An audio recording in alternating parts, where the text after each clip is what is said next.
Day 1 నుంచి పవన్ కళ్యాణ్ గారు సినిమాలాగా, cinema అంటే వినోదం, సినిమా వేరు, పాలిటిక్స్ వేరు అనేది ఆయన డే 1 నుంచి మాకు అందరూ క్లియర్గా చెప్పారు. ఆయన కూడా అదే ఫాలో అవుతారు.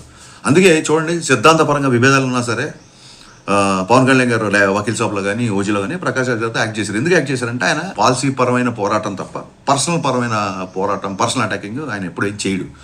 సో ఆయన డే 1 నుంచి క్లియర్గా చెప్పాడు, హరీష్ మన సినిమాలో ఒక డైలాగ్ కానీ, ఒక సన్నివేశం కానీ, లేదా ఒక రెఫరెన్స్ కానీ ఏ ఒక్క వ్యక్తి చిన్నపుచ్చుకల్లా చేసినా, ఏ ఒక్క వ్యక్తిని కొంచెం ఇరిటేట్ చేసినా, ఏ ఒక్క వ్యక్తి తప్పుగా ప్రొవోక్ చేసినా, the whole purpose of cinema అంటే వినోదం, the whole purpose of cinema will not be served, అలాంటివి చేయొద్దు అన్నారు.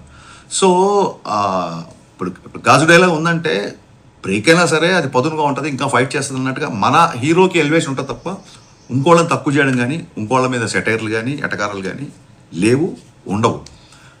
అంటే రీజన్ ఏంటంటే సింపుల్ థింగ్, ఆయనకి అన్ని పార్టీల్లో ఫ్యాన్స్ ఉన్నారు.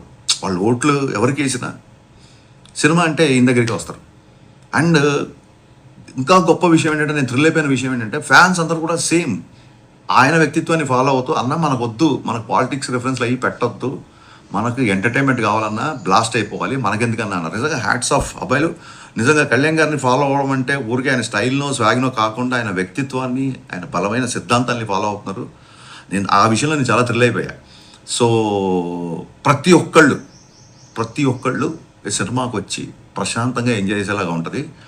సో ఏ ఒక్క వ్యక్తినో, ఏ ఒక్క పార్టీనో, ఏ ఒక్క వర్గాన్నో చిన్నపుచ్చుకోలా కానీ, కించపరిచేలాగా కానీ, వెటకారపు ధోరణులు కానీ ఎక్కడా సినిమాలో ఉండదు. అందరూ కలిసి ఎంజాయ్ చేయాలని ఈ సినిమా యొక్క ముఖ్య ఉద్దేశం. సో గైస్, బట్ ఏమాట కామాట హీరో గారిని ఎలివేట్ చేసే డైలాగులు కానీ, ఆయన పర్ఫార్మెన్స్ కానీ బద్దలైపోతుంది.